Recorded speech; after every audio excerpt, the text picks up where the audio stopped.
images could be tainted in battle rap. Some could be accepted, some can't. Some you got to work back on, things of that nature. At the end of the day, you could be who you are in real life, but you would drive yourself insane trying But to how prove much anything does that image really matter if Kyd Slade is on the next URL card and people want to see him? They anticipate his rounds more than they anticipate the main event. I guarantee you that would be the case. How much does your image really matter then? Because if this is all entertainment, that's the thing about the league owners, right? Some of these league owners, if they're going to keep booking somebody that they feel isn't performing well or whatever, there's something about that situation that works. That, like, some of the most experienced league owners would rather just laugh their way to the bank.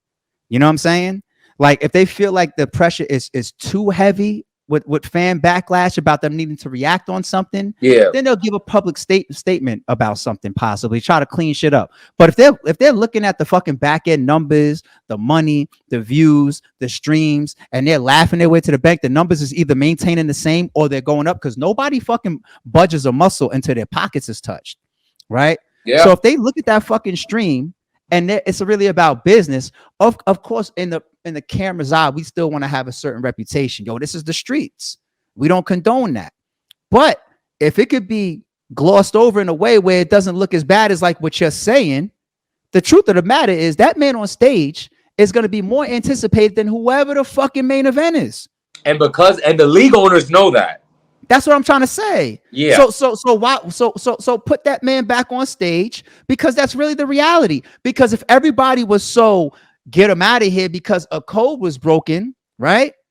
People would be done off. Like, in the real, if you really done off with a chick, you delete a number, you don't talk to her no more, you don't answer the call, none of that shit. If you the level below that is when we might save your name as something different in our shit, like don't answer. Like, everybody knows that fucking common trick. You know what I'm saying? Me, when I'm really trying to be done with somebody, when I'm really trying to be done with a chick, I delete it because I don't want to tempt myself. We all have those Fridays and Saturday nights where we're just like, fuck.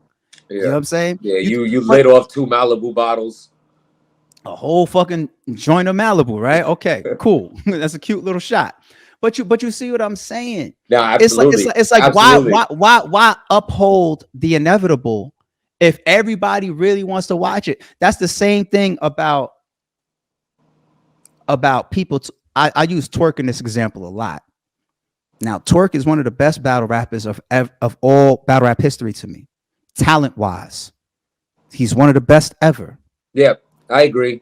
How many times most entertaining ever? Absolutely, too. Like, how many times during his career have we seen bloggers, media, and fans say, "Get him out of here. We're done. Don't book him anymore." Yep, plenty. Right?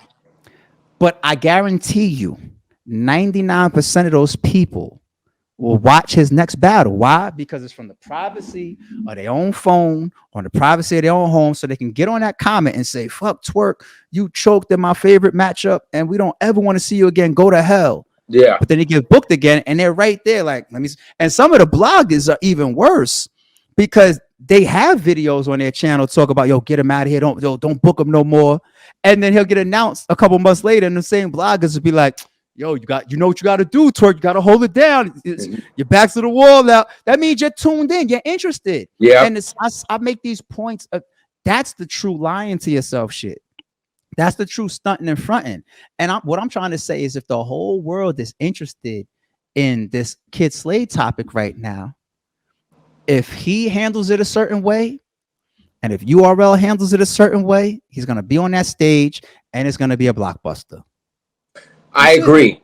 But with that said, I want to throw out there, I'm very curious on seeing if he could handle it a certain way. If this was me in his position, just speaking from my own opinion, I would have already had 15 minutes of fame and Hip Hop Is Real. I would already have visited them. I would have cleared my name. If my name is that easily to be cleared, I can speak freely. I don't have to take time off. I agree with you, but not being on those platforms could work out to benefit, because what happens especially when it's a melting pot, right?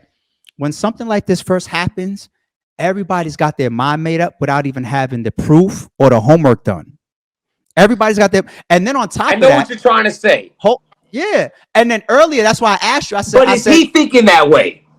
He might not be, but even if he's not. No, but you don't have. You could fall into a best case scenario on accident. Maybe he wasn't that tactical, but he's still gonna fall into that on accident. When I asked you earlier, and I said, "Yo, these battlers that you're naming that are coming out and saying they'll never battle him, are they saying it publicly?" Right? Yeah. All of that shit happens early, right? What happens is when you're quiet, you get a chance to take in all the good, the bad that people are saying. You see what you need to contradict. You see what you need to answer. You see what you need to stay away from. You know what I'm saying? It's winning the coin flip to a degree. You know what I mean? No, When people rush to a camera and panic to a camera, sometimes even if what you're saying, sometimes even if what you're saying is good and truthful, it's too close to all the energy of when people still are one track minded.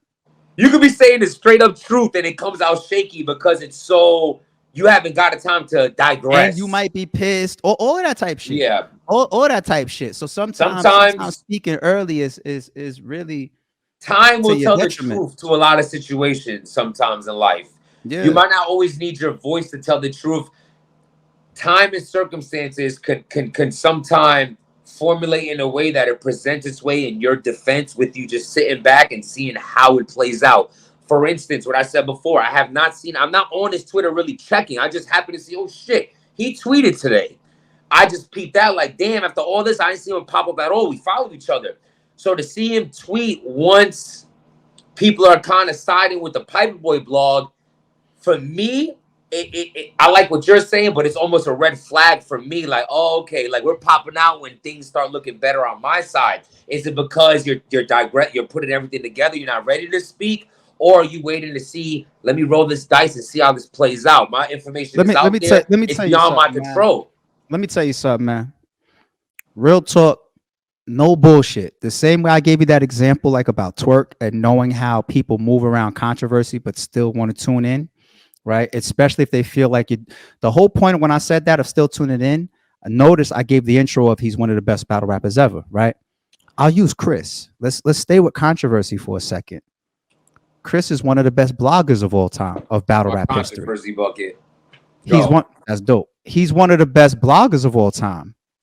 Me knowing Chris's blog style, me knowing how he addresses things and how he has his own facts behind him. He has stuff behind him that maybe people question, but he also has stuff behind him that he's going to be able to put a knife through. I knew when Chris addresses this situation, people are going to slowly but surely start to watch his channel again and fuck with him again. Now, here's my sorry it's true. Another moment where I saw that, because you know me, I don't forget shit in battle rap. Sure don't.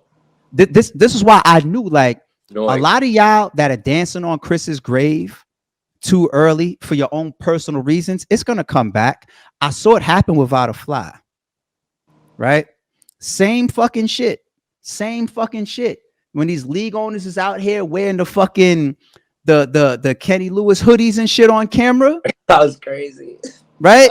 That doing that, and then Vada starts all over, and then he comes back and he builds up his channel and his following larger than he did before and ever.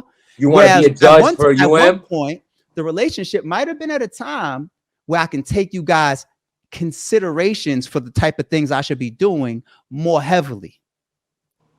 Sometimes people don't go fully independent until they have a fallout. Let's say you never talk bad about RBE because of me and your relationship. If we have a fallout, if there's things that you want to say, now you're going to say them. I'm not trying to say that Vada was ever controlled. I'm just trying to say that his relationship was stronger. Got you. And then y'all played me. So now when you used to call me and say, why you go to that King of the Dot event? Why you go to that RBE event? You don't even waste that energy now. You don't even waste your time now because now you know you lost that connection and that rapport with me. These people will dance on graves so early. And I'm telling you, Kyd Slade is sitting back. His fan base is sitting back. URL is probably sitting back. I didn't hear no public statement from URL, and you're probably not going to hear one. You know what I'm saying? Well, Nunu spoke, and she's a representative of them. But that's on the side of me saying that man is going to take the stage again. Yeah. Right. And if his popularity shoots up hot because you know people's gonna ride with the controversy. Controversy always takes you up to the next step, regardless. If you get over your controversy, you get 6ix9ine really never got over his controversy, which is why he went like this. If you get over your controversy, you come back bigger. True. You come, whether it's a fucking scandal, a sex tape, of whatever. If you come out of that, you get bigger. You know what I'm saying? And all the battlers that may have said certain shit, or you just never know how it plays out. It might be one of those situations where you danced on the grave too early. Now, if we totally take out the entertainment side, which we can't, because that's what the situation is based on. We're talking battle rap. If somebody just asked me flat out, I was honest with you earlier, black and white, code was broken. I'm keeping it 1,000. I'm going to stand on that definition of what telling is, no matter who's involved. But him particularly, in his case, in battle rap, I think if he handles it a certain way, I think he's going to end right back up on that stage. Because like you said, there's things that's happening that's look at the way you started it. You said he didn't do this, but he did this. You use this other fucking name. You know what I'm saying? So even you kind of you brought it down. And in time, if things continue to happen like that, more people it goes down, it goes down, it goes down, it goes down. Next thing you know, he's on stage and we can't wait to hear every fucking line he says. It's true. I mean, me as from the media standpoint, I don't give a shit. You would never hear me. If he went on stage, you would never hear me do a blog on that battle saying, yo, I can't call this because homie did this or that. I don't care enough. I'm sorry, I don't. I'm here to be entertained. Like I said before, it's a form of entertainment, even though you're clawing back for. Do I respect what you did outside of battle rap? No, but what does that opinion matter? This is battle rap. Smoke and mirrors, that's the WWE, fake friends, bad business. That's one of the dope things about knowing. That's one of the dope things. It is what that's one of the dope things about one, knowing I am here for entertainment, and two, knowing that you are a law-abiding, tax-paying citizen. It's not a cop-out because citizens still got to deal with shit. Well, two of those put together. That's what I'm saying. And it's not a cop-out. Those two combined, get back on and there. It's not a cop-out because civilians walk out into the street and still got to deal with illegal activity. You know what I'm saying? If somebody draw a gun on you, like you involved in a crime, but you could lose your fucking life. So civilian, just because you claim civilian doesn't mean that you automatically avoid any type of criminal activity. You can still be a target. You can still go through shit. You can still have to turn on some type of breaking the law situation. Like, oh shit, it was either me or him. You never know. Shit can still happen. But if you do not live a certain lifestyle, if you're not claiming to be in a certain lifestyle and you truly are a law-abiding citizen, then it's just like, yo, like you not breaking the code either fucking way. So if you really believe that this person did XYZ that isn't real right, but he's on stage, so I can't blog about it. No, you can. You can watch it. You can enjoy it. I've always separated my entertainment from people's reality, especially if I don't fucking know you and I'm only here for entertainment. At one point, Eminem was my favorite fucking rapper ever. When he came out with the Slim Shady LP, you couldn't tell me he didn't hate his baby mom and he wasn't trying to fucking murder his mother. When we heard that he was trying to get back, I was just like, oh, wait, some of this shit is fraudulent. And I was young. I was brokenhearted for a second. He loves his mother. Yeah, like you really love Kim. Like that bitch. You know I hate her. Like, you a sucker. You a sucker for love. And like you really love Kim. Like you crazy trying to get. But no, I mean, it's truth in my jest. I was young, but the truth is, like, I learned a long time ago to separate my entertainment from my reality. I say all the time on my fucking channel, I'm such a Dark Low fan. Such a fucking Dark Low fan. By definition, did he tell? Yes. He allowed himself to be interviewed by detectives for 2 hours, and he was corroborating other names and other people in other situations. Whether they use that in trial, whether somebody goes to jail for that, whether it comes up or not, whether he takes a stand or not, you broke the code. It just is what it is. But I separate that shit because I fucking can. But anyway, and I'll agree to end that. I'll say I don't care enough about the personal situation. I'm not connected to it. I had my opinion on it. for blog purposes of this is happening, let me speak on it. But moving forward, am I going to be throwing tomatoes hoping that if he actually gets booked, will I be against it? I don't care. I do not care. And if anyone's that consumed with that happening, I mean, I get it. The rappers that are stepping up are saying like, yo, we not doing it. If you battle him, we going to look at you funny. So, and it's funny because with these leagues, a lot of them are controlled with the powers that be. A Geechee Gotti is a connected person on URL. You might feel like, yo, if I go against what Geechee Gotti feels, am I going to ruin my own career? But that's where everybody fucks up with mixing this fake friendship shit with business. You know what I'm saying? Me and you could rock out how we rock out, but I could still say, yeah, but you think ARP just called me for this, or we haven't tried to be on 10 other cards? Yo, we separate that shit because that's how it has to be, even with someone you fuck with. Yo, our conversation about life, about these investments, about all that is over here. But now let's get back to this battle rap talk. We're two different people because we have to be. If we mix that, we'll never win with a friendship or in business. It must stay separate. Well, and it's hard to do. I'm about to get off battle rap, but one of the reasons for that, and as much as it's not me and it's not my life, so it almost makes me feel like to it, but I don't want to judge people because that's what it is. Like, battle rap is such a small circle. It's just, you know what I mean? Like, everybody knows each other. And if you don't know the person, you know somebody that knows them. Like, you know what I'm saying? Like, there's only 2 degrees of separation between all of us. It's a very, very small, like, little niche market and culture. And people are really, really creating genuine friendships in here. Me, I don't care for battle rap as an environment enough to create